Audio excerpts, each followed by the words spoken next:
आयशा इकराम की तो सब ने सुन ली। ये शख्स उस टाइम मंजर आम पे क्यों नहीं आया? मेरे ऊपर अवाम का प्रेशर था, कानून का प्रेशर था और मीडिया का भी प्रेशर था। प्लानिंग किसकी थी कि हमने मीनार पाकिस्तान जाना है? मुझे कोई पता नहीं था मैंने क्या करना है, किसकी हेल्प लेनी है। आपके ऊपर जो FIR हुई है, एक पिक्चर में ऐसे नज़र आ रहा है जैसे मैंने उसके ना इस तरह प्राइवेट पार्ट पकड़े। पूरी वीडियो वायरल हुई थी। उस वाक़े को लेके आज तक मेरे दिल में जो है वो परेशानी रहती है। जब 14 अगस्त आती है, हमेशा होती है और रहेगी भी। MYK न्यूज की वीडियोस देखने के लिए हमारा चैनल सब्सक्राइब कीजिए। बिस्मिल्लाहिर्रहमानिर्रहीम, अस्सलाम वालेकुम नाज़रीन, आप देख रहे हैं MYK न्यूज़ TV। मैं हूं आपका होस्ट आमिर भट्ट।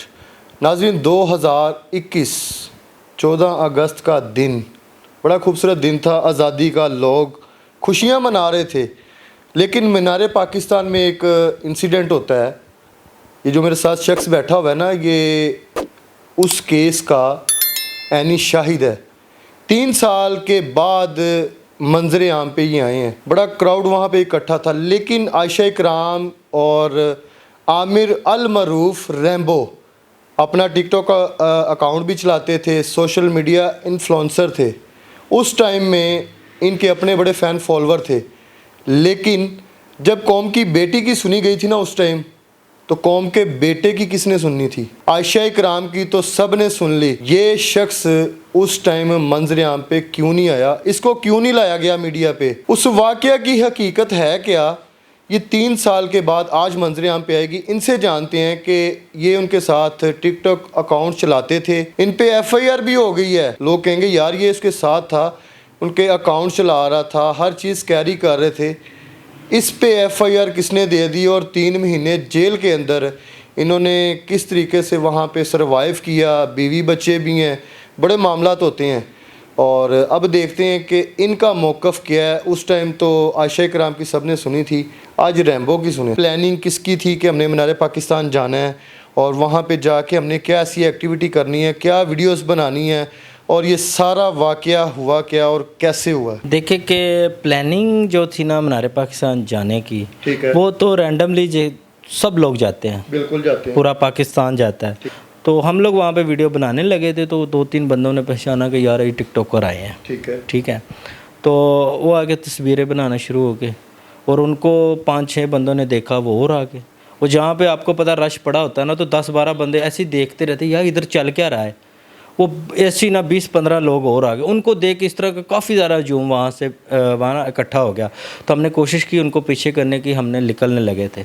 जब ज़्यादा लोग हो गए, हम वहाँ से निकलने लगे तो एकदम उन्होंने ना हमारे ऊपर अटैक कर दिया। नहीं, हमने कॉल की है, पुलिस आई है, थोड़ा लेट आई है। पूरे लाहौर में रश था, रास्ते बंद थे, पुलिस आई है तो उन्होंने हमें रेस्क्यू किया, वहाँ से उन्होंने निकाला, वो थाने ले गए। थाने से उन्होंने बाइज़्ज़त हमें घर पहुँचाया। तो 2-3 दिन बाद जो है ना, मैं घर चला गया था, फिर आयशा ने FIR करवा दी। और मैं जब घर चला गया था, फिर उसने मुझे बताया था कि मैंने FIR करवाई है, तो यहाँ पे आके ना गवाही वगैरह देनी है। तो मैं इस केस का गवाह भी था। आपके ऊपर जो FIR हुई है वो किसने करवाई है, किसके कहने पे करवाई है? क्योंकि आप तो उनके कुलीग थे, आप मौके पे मौजूद थे। आपने 3 महीने जेल क्यों काटी है? एक तो FIR हुई थी 400 लोगों पे। ठीक है। एक FIR हुई थी 2.5 महीने बाद। 400 लोगों की लग लगे। 401 मतलब कि 401 में आप भी शामिल मैं थे? भी शामिल। वो 2.5 महीने के बाद हुई है। और उस बंदी को 3 साल और 2.5 महीने के बाद पता चला है कि ये लड़का गलत है, यही बंदा सब कुछ करने वाला। पहले नहीं उसे पता चल सकता था। अगर मैं उसे ब्लैकमेल कर रहा हूँ, ज़बरदस्ती कर रहा हूँ, हमारे कानून इधर है, अदारे इधर है, वो बता सकती थी अदारों को कि मेरे साथ ज़्यादती हो रही है।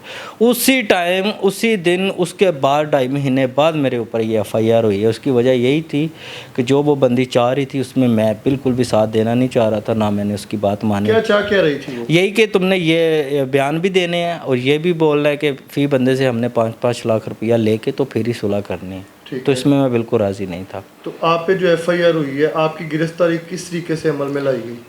मैं अपने घर था, हॉस्पिटल में दाखिल था, रिपोर्टें मेरे पास आज भी हैं। उसी वाक़े के बाद आशा का भी मेडिकल हुआ था, मेरा भी हुआ था। इसका तो सोशल मीडिया पे दिखाया गया था, मेरा दिखाया नहीं गया था। तो मेरे ये लेंस का एक मसला बन गया था, ठीक, ख़त्म हो गया था। वहाँ से इसने मुझे बुलाया था कि DSP चेंज हुआ है और 7 लोग इन्होंने पकड़े हैं, वो मेरी समझ में नहीं आ रहे, आप देखो शायद आपके शनाख्त परेड में आ जाए।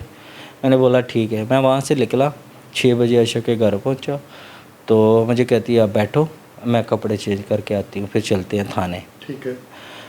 तो कपड़े चेंज करने गई है, पुलिस वाले पहले ही बुलाए थे इसने, वहाँ से अपने घर से इसने मुझे गिरफ्तार करवा दिया। मुझे नहीं पता था इस बात का। तो आप पे कौन सी दफ़ा लगी है? मेरे ऊपर काफ़ी 8-9 दफ़ा लगी थी कि ज़बरदस्ती लेके गया है, इसने मुझे मारा है और ये मुझे ब्लैकमेल करके वीडियो बना रहा है। कोई भी लड़की किसी को, अगर मैं किसी लड़की को ब्लैकमेल करूँ, उसे ज़बरदस्ती वीडियो बनाऊँ ना, तो वो रिएक्शन आते हैं, बल्कि वही बात आ गई ना पुलिस वाली, कोई भी लड़की ज़बरदस्ती किसी के साथ वीडियो नहीं बनाती।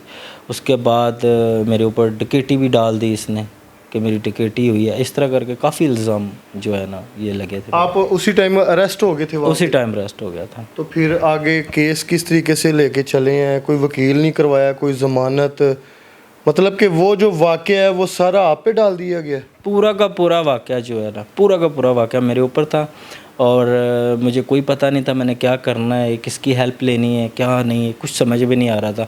तीन मंथ तो 2.5 महीने तो मैंने तो वकील ही नहीं करवाया, ना कोई मेरा वकील था, मैं अंदर ही था बस। अंदर मतलब कि क्या कोई मिलने आता, कोई मुलाकात करता था आपके साथ? नहीं, मुलाकात मेरी नहीं होती थी, मुलाकात नहीं होती थी। और मेरी तो 2.5 महीने के बाद 2-3 दफ़ा फिर मेरी मुलाकात हुई है, घर वालों से हुई है। मेरे भाई आए थे और मेरा एक दोस्त था जट, परवेज़ जट नाम है उनका, वो आए थे, उन्होंने मेरी हेल्प भी की थी। तो इस वाक़े के बाद जब आप पे पर्चा हो गया है तो इसका असर जो है बीवी बच्चों पे भी पड़ा होगा यकीनन। उनकी तरफ से क्या मौक़िफ़ था, उनका क्या रिएक्शन था आप पे? देखिए क्या फैमिली है, बुरे वक्त में अगर साथ देती है या कोई बुरे वक्त में खड़ा होता है तो फैमिली ही खड़ी होती है। मेरे घर वालों को पता था कि ठीक है, मेरा टिकटॉक मेरा शौक़ है, मैं बनाता हूँ, मैं काम करता हूँ, यहाँ से अर्निंग होती है, मेरे घर का यहाँ से सर्कट चलता है। तो नाराज़ हुए थे, इतनी मुश्किल सामना नहीं करना पड़ा मुझे, वो सब कुछ ठीक होगा। तो वो मेरी फैमिली मेरे साथ खड़ी हो गई थी। अभी आप आयशा के साथ राब्ते में हैं? नहीं, मैं अभी राब्ते में नहीं हूँ। मैं जब जेल से बाहर आया था उसने मुझसे रब्ता किया था एक दफ़ा और उसके बाद फिर मेरा रब्ता नहीं हुआ। तो आपने कोई बात नहीं की कि मुझे घर बुला के मेरी गिरफ़्तारी घर से करवाई है? हाँ, मेरी बात हुई थी, वो मेरे पास आज भी मौजूद है, पड़ी है मेरे पास, आप साथ चलाना चाहो तो चला सकते हो। उसने मुझे कॉल की थी कि रोना शुरू हो गई कि मुझसे गलती हो गई है, तुम्हारे दूर जाने से मुझे एहसास हुआ मुझे तुमसे कितना प्यार है। एक तरफ से मुझे भाई बोल रही है, एक तरफ से कोलीग, एक तरफ से मुझे बचाने वाला, एक तरफ से इसने मुझे मुजरिम बना दिया। ठीक है, वो एंड पे फिर कह रही है कि मुझे तकलीफ़ है, तुम परेशान मत होना, ठीक है, मैं तुम्हारे साथ हूँ। मैंने इससे पूछा था कि यार तुमने ये किसी के कहने पे करवाया है या क्या सीन है, मुझे तो कुछ पता नहीं चला। कहती मुझे किसी ने बोला तो था लेकिन मैं नहीं बता सकती। कितना अर्सा आपने उनके साथ काम किया है? मैंने 3 साल किए उनके साथ काम। 3 साल में ऐसी कोई एक्टिविटी? नहीं, ऐसे तो कुछ भी नहीं था, कुछ नॉर्मल ही था सब। तो क्या प्रेशर क्या था, उनकी तरफ प्रेशर था, यहाँ पे प्रेशर था? मेरे ऊपर बहुत ज़्यादा प्रेशर था। मेरे ऊपर मैं किसी को गलत नहीं कह रहा, कानून का फ़र्ज़ है, उनका भी एक अपना काम है। मेरे ऊपर अवाम का प्रेशर था, कानून का प्रेशर था और मीडिया का भी प्रेशर था और ऊपर से मैं अकेला था। और जितनी दफ़ात आप बता रहे हैं कि आप पे लगी हैं, इस केस में आप बाइज़्ज़त बरी हुए हैं या फिर उसमें कोई हर्डल? नहीं, ऐसा कुछ भी नहीं हुआ। कोई मेरे ख़िलाफ़ जितने भी इल्ज़ाम थे उनमें कोई प्रूफ, कोई भी ऐसा एविडेंस कोई भी मेरे ख़िलाफ़ जो है ना वो नहीं मिला, ना था। और मैं बाइज़्ज़त पाकिस्तान के कानून के दायरों पे यकीन भी था। हाँ, मैंने पूरा फेस किया है और आगे भी इंशाल्लाह हम करेंगे। अब पहली बात है कभी तो ऐसा मसला ही नहीं है, ठीक है। अगर ऐसा मसला हुआ भी तो इंशाल्लाह हम डटे हैं, हम कानूनी तौर पे प्रॉपर हम कार्रवाई। कुछ वीडियोस ऐसी आई थी उसमें देखा जा रहा था कि आप भी जो है ना आयशा को जो पकड़ रहे हैं और लोगों के अंदर जो है उसको एक खींचा जा रहा है, दिक्के मुक्के सब चल रहा है। बड़ा एक ऐसा मोमेंट क्रिएट हो गया था कि यार ये पाकिस्तान के अंदर हो क्या रहा है। तो वो बड़ी वीडियो वायरल हुई थी, उसमें फिर आपको भी मेंशन किया जा रहा था कि यार ये भी बंदा है। तो अब हकीकत जो सामने आई है कि ये जो है उनके पार्टनर थे। तो आप क्या इस पे कहना चाहेंगे कि जो वीडियोस उस टाइम पे चली हैं उसमें कोई ऐसी एक्टिविटी में आप भी मुलविस थे? देखिए वो वीडियो उस वाक़े को लेके आज तक मेरे दिल में जो है वो परेशानी रहती है। जब 14 अगस्त आती है, हमेशा होती है और रहेगी भी। और ऐसा कुछ भी नहीं था, बाकायदा वो लोग जो है ना वो पीछे से टच करते थे, ठीक है। मैंने उसे पकड़ के ऐसे आगे किया है, अब अपनी ऐसे बाहों में सामने मैंने कवर किया हुआ है। कुछ लोग बोल रहे हैं मज़े ले रहा है, ये कर रहा है, फ्रेम के एंगल्स में लग रहा है कि मैंने उसको टच कर रहा हूँ या मैंने किसी चीज़ को पकड़ा हुआ है, ठीक है। ऐसा कुछ भी नहीं था, सिर्फ मैंने आगे कवर किया था ताकि लोग पीछे से उसे टॉर्चर ना करें। अच्छा, अब ये बताएं कि ये स्क्रिप्टेड था? नहीं, ऐसा कुछ भी नहीं था, रैंडम गए थे। जैसे कि सारी दुनिया जाती है हर 14 अगस्त पे खुशी मनाने के लिए जाते हैं, हम भी ऐसे ही रैंडमली चले गए कि चलो वीडियो बनाते हैं। लेकिन देखे ना, और भी वहाँ पे टिकटॉकर आए हुए हैं, और भी लोग थे, उनके साथ ये ऐसी कोई एक्टिविटी हुई नहीं है। आप ही के ऊपर क्यों ये एलिगेशन लगा है और ये वाक़या हुआ है? देखिए कि हमारे जाने से पहले ना बाद में सुनने में आया था, और मैंने वीडियोस भी देखी थी, 2 लड़कियां और भी थी, वो पहले फंसी हुई थी वहाँ पे। वहाँ से वो जल्दी वहाँ से उन्होंने निकाल लिया, टाइम था, पब्लिक कम थी। तो उसके बाद हम भी वहाँ पे पहुँचे। वो पहले एक शैतानी लश्कर होता है ना, वो पहले से छिड़ा हुआ था। ऊपर से हम भी चले गए थे, हमें इस बात का अंदाज़ा नहीं था कि भाई ये हमारे साथ हो जाएगा। हमने तो सोचा वीडियो बना के तो निकल आएंगे। लेकिन इस वाक़े के बाद आप काफ़ी देर जो है ना रूप पोष रहे हैं। ये डर गए थे या फिर कोई आप भी उस चीज़ में मुलविस थे?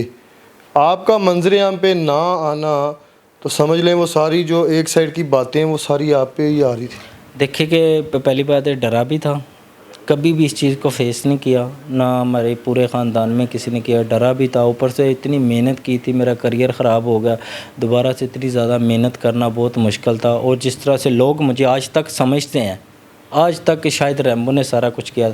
मैंने तो सिर्फ टिकटॉक की फ़नी वीडियो बनाने के अलावा, लोगों को हंसाने के अलावा कोई ऐसा गलत काम नहीं किया। केस चल भी रहा था, मैं जब तरीक पे आता था तब भी मुझे धमकियाँ मिलती थी कि तुम इस दफ़ा तरीक पे हो, तुम्हारा हाल देखो क्या करती हो। अच्छा, इनको जो धमकियाँ दी जा रही थी ना, वो अब आपको बताएं कि वो किस नौयत की थी?